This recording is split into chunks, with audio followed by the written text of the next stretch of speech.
How are you doing? I'm doing awesome. Glad to be here. That's good. I've got some questions here for you today. I'm going to start out with the first one. How long have you worked for Hope Haven? I worked for Hope Haven for 27 years. That's awesome. My second question for you today is, what is unique about any job, Haven? Well, I'm not sure there's anything that's unique unless you look at the things that we do outside of what everybody else does out there. We work with people, but we're privileged to work with people that have a disability, and a lot of other people don't have that privilege or opportunity, unfortunately, in their life. And so I think that's kind of the unique thing that you would do if you work for Hope Haven that's different than other places that you do. Otherwise, a lot of the things we do are service type jobs and what most people in the world see and work with every day. That's a special blessing and a special opportunity for us. So it's awesome. Yeah, my next question for you today is, can you walk us through your career and all the job titles you had before where you're at now? Well, through the years, when I graduated from high school, didn't really know what I wanted to do, so I went off to college up to South Dakota State in an animal science major and met this beautiful young lady up there named Janet, and her and I decided we didn't need college anymore, so fell in love and got married and started as a hired man working on a farm. After that kind of ended, went into construction work with the same farmer and became did a lot of concrete work and plumbing and electrical work and building work and all kinds of different things in that field until the hog market went to 21% interest and $21 pigs. And so that kind of closed the door on that.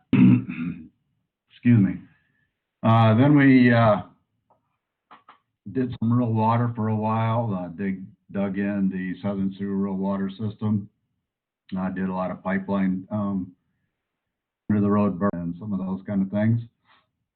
And that was coming to an end. And then the job working for the city of Ironton, Iowa came up for me and did a lot of different things there, water, sewer, road construction, cemetery work, basic city, small town city things that you need to do, park, mowing, that kind of stuff. Then I went to work in hog confinement and did that for about 4 years. And while I was doing that, had a major accident and fell out of a haymow head first onto a concrete floor. And by God's grace, sit here today without any major injuries or damages to my brain or anything, and was able to continue on with life in a fairly normal manner. But about a year after that, wasn't really liking my job there anymore and needed to be more involved with people. And so got to talking with my boss a little bit, and he suggested that I take a look at going back to college. And so that fall, I started at Northwestern College and had been out of high school for 10 years and got into the social work department there and graduated in 1989. And my first day on the job as a social worker was with the Department of Human Services in Woodbury County. It happened to be 2 days after Flight 232 crashed at the Sioux City Airport, and was sent out to the Briar Cliff College to work with families of the missing and help identify bodies from the morgue there. And fortunately, we didn't have to go to the morgue to identify bodies. Thankfully, the coroner had figured out that that wasn't a good way to do it and that they needed to use dental records. So I was spared from that part of it, but that was a life-changing experience for me and helped me understand some directions to go in social work and how to work with people better on a day-to-day basis and listen to what people have to say. I worked for the Department of Human Services for 4 years, 3 years in Sioux City and 1 year in Orange City, and did child welfare services down there, and did a lot of work with children and families, residential and in-home work and court work and those kind of things. And had the opportunity to do an interview at Hope Haven as I was working with DHS in Orange City, and came up for the interview and didn't really know that I wanted to take this job, but thought I'd at least check it out. And it's been a blessing to me. God works in mysterious ways. He led me here and has opened a lot of doors for me to do a lot of different things throughout the 27 years I've worked at Hope Haven. Started out as the manager of adolescent services, then moved into the director of children's and family services, and we did a lot of different work across 10, 11, 12 counties in northwest Iowa with that position. Due to some funding that got dried up because of grants and some of those kind of things, that led me into becoming the director of mental health and family services, which is my title today.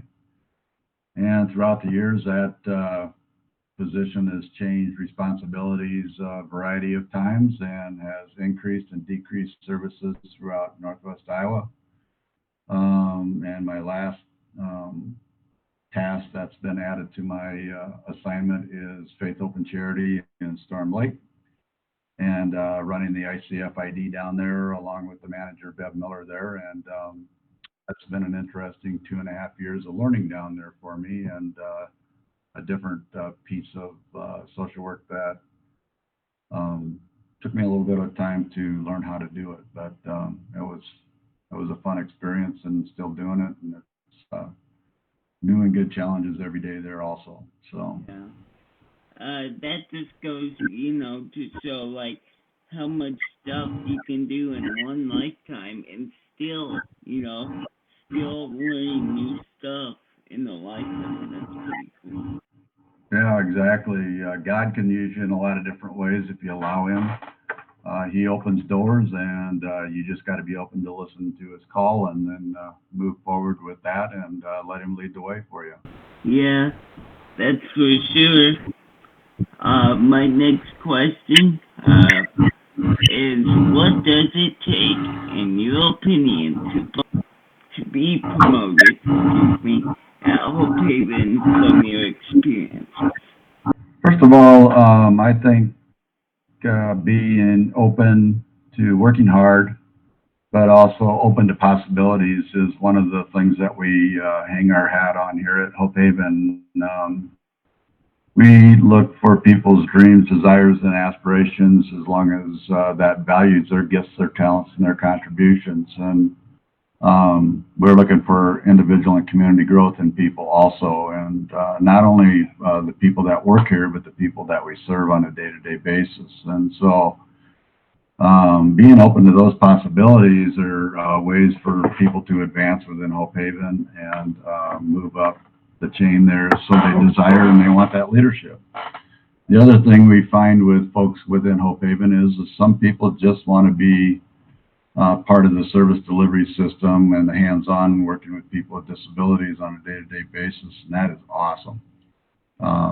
So we have a lot of different positions with different job responsibilities, and usually can find people to fit most of those, and or find a place for people to fit in. So a lot of great things out there that are possibilities within Hope Haven, but being able to work hard, being flexible, and the ability to change the way you're doing something if it's not working, being open to trying something new and trying something different. Yeah, trial and error is the key, to trying stuff new. Exactly. Being willing to try something new and being able to say this isn't working, let's tweak it here, let's tweak it there, and do it a little bit different. So, The other thing that's out there too is being able to work with the state and federal governments and follow whatever rules they have in place and being able to get along fine with those folks. So that's Yeah. important also. Yeah. That's for sure. My next question would be, what services does Hope Haven have to offer? We do a lot of different services. We do services for children and adults. Most of our services are residential services, living type services, ICF ID or intermediate care facility for intellectually people with intellectual disabilities in Storm Lake. That's a 32 bed unit for kids down there. We have residential based supported community living. That's a 4 to 5 bed site for children and adults. We have 5 children's home and up to between 50 and 60 adult homes there.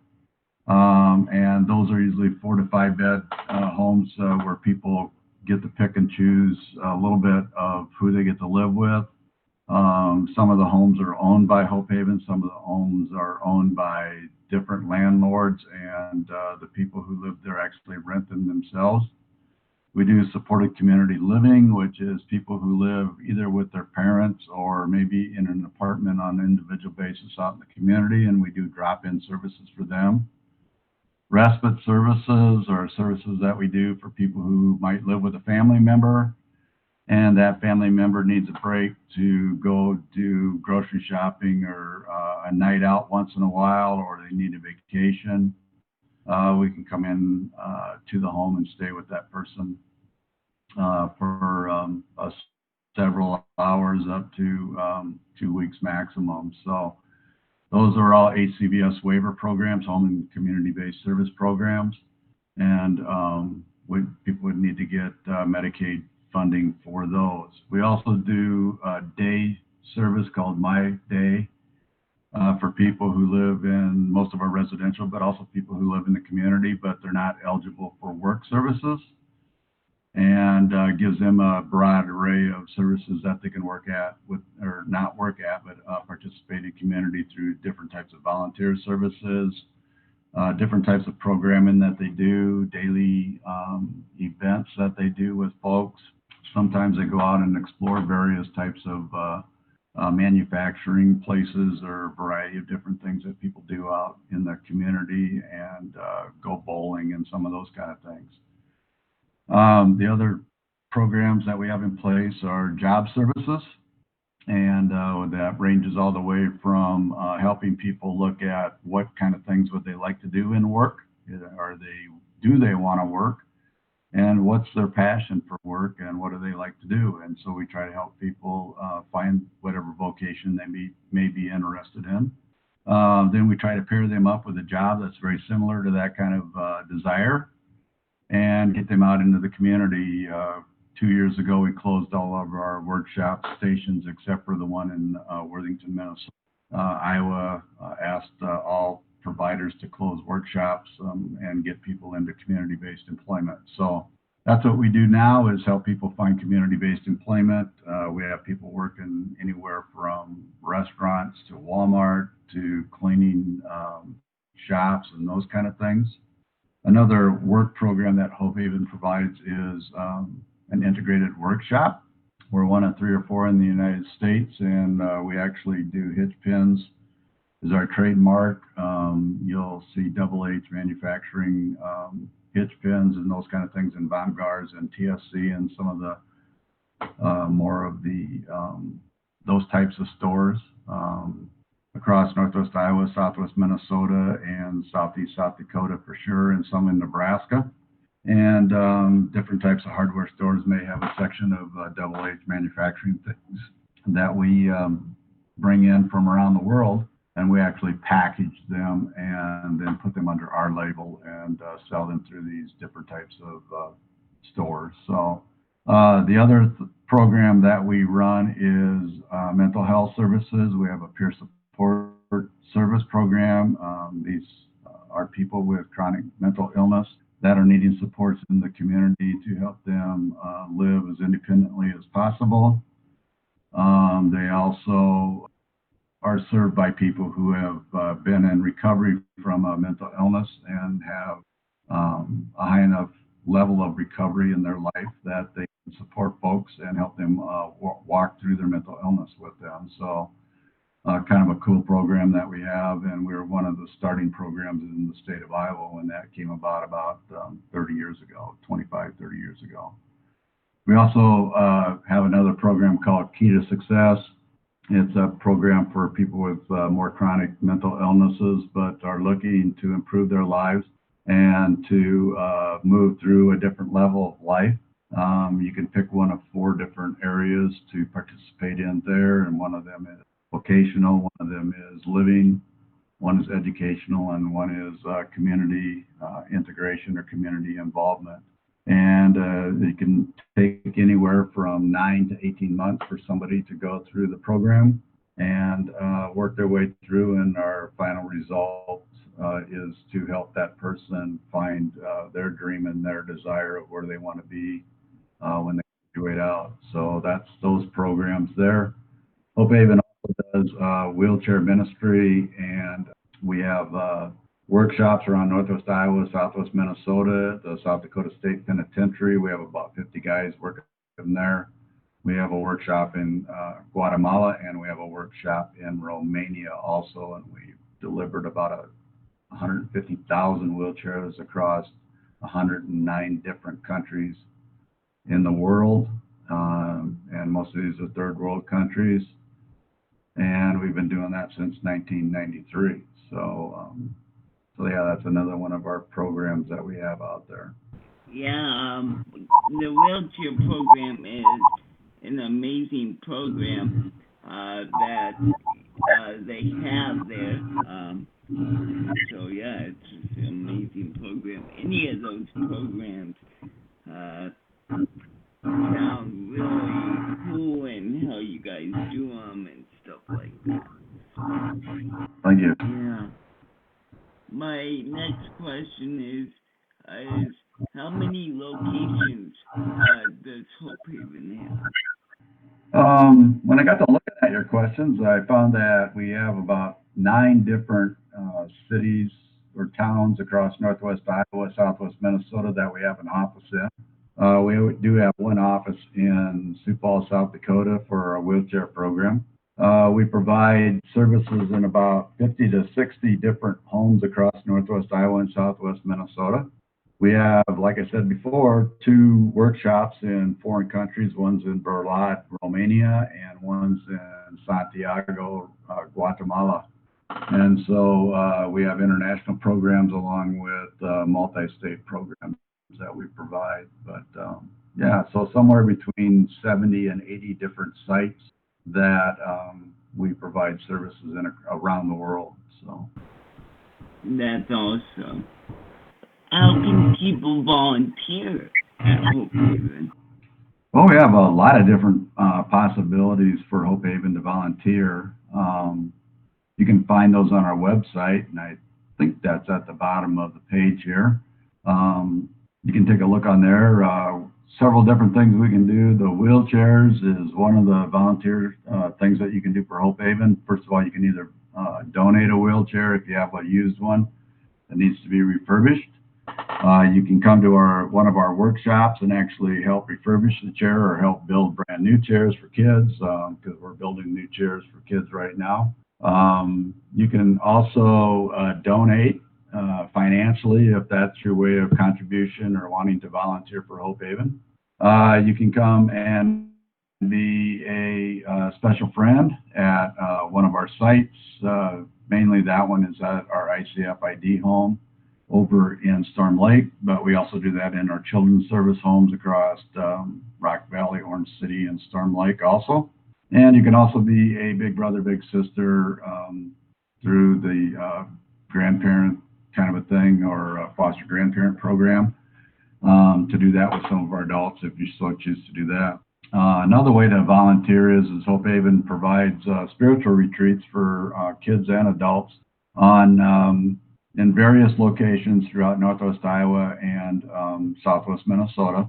And we do one in like 3 or 4 different towns in the spring and one in 3 or 4 different towns in the fall. And then a couple in the summer for kids, just because that's easier to get kids out when there's no school. And we're always looking for volunteers to participate in that. The other way to volunteer for Hope Haven is to go to the website and take a look at what kind of wheelchair placement we are doing throughout the world. And if you'd like to assist us in doing that, that's a voluntary type thing that we do. We always send people with wheelchairs and help seat the chairs and make sure they get to the people they're supposed to go to. And you can participate in that by buying your own ticket and paying your own way to go to that, and making sure people receive the chair that they have been promised from us. And if you go on one of those kind of things, that's a life-changing experience for most people that have ever gone on one. And like I said earlier, we've done that for 150,000 different people across the world and in 109 different countries. So if you'd like that type of a mission type of trip, those are available also. And you can find out when our trips are going and where they're going to if you watch our website, and you can sign up for notifications on those kind of things too there. Yeah, and all of these amazing opportunities to volunteer, to donate, to go to one of their events will be down below. Just go to the website, check it all out. My next thing, it would be how can people apply at Hope Haven? Well, the easiest way to apply at Hope Haven is to jump on the website, as Dakota had mentioned below, and go to the employment tab there and click on that. And you'll see a list of all the jobs that are available at Hope Haven on any given day. And there should be somewhat of a description available on each one of those. And I think you might even be able to get to the job descriptions from that page. And then you would click on the line that says make an application and fill out an application to Hope Haven, and someone will be back in touch with you 24 to 48 hours after you fill that out.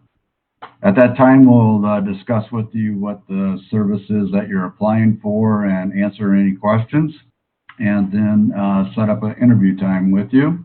And hopefully that will go as quickly as possible, and then take a look at whether you're right for the job or you want to look for something different. And yeah, move it right along, and hopefully you become an employee for Hope Haven at that time. So It sounds like an easy process. I don't think it's too difficult. It's just people need to just go on our website and click on a couple buttons there, and it should move along quite easily. Yeah. Sounds good. Anything else? I just want to thank you, Dakota, for giving us the opportunity to talk about Hope Haven. Not every day we get this opportunity to get on one of these chat lines and have one of these kind of discussions with people, and appreciate your willingness to invite me to the show. And hopefully we'll be able to get our word out there a little bit and advertise Hope Haven a little bit for the people that we serve. Yeah, and I appreciate Hope Haven as well, as they've helped me with this show and given me time and everything like that. So I do appreciate you guys back. So Well, thank you very much. thank you once again. I look forward to doing this again sometime. So That'd be awesome. that was Doug Smit, everybody from Hope Haven. Go on to their website, check their services out. All right, have a good day, guys.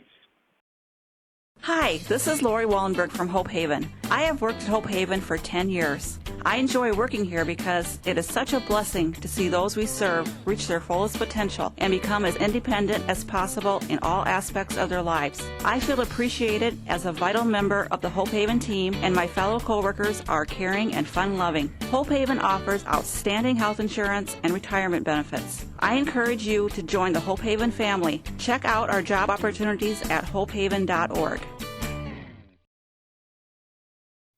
Thank you so much for watching the Dakota Show. We do have a couple more openings. If you're interested in getting your business Decoders out there, please visit our Facebook page, The Dakota Show since 2017, or if that doesn't work, try just The Dakota Show. We can now be reached on Google too. Our information is on there as well. So if you're interested in any projects, any audio projects, any slideshows, anything, for your business, we are the ones that can do it, for the lowest price, free, right now. So, if you want to be on the show, please visit our Facebook page. Once again, click Messenger, and then it will bring you up a form. So, thank you guys so much. See you later.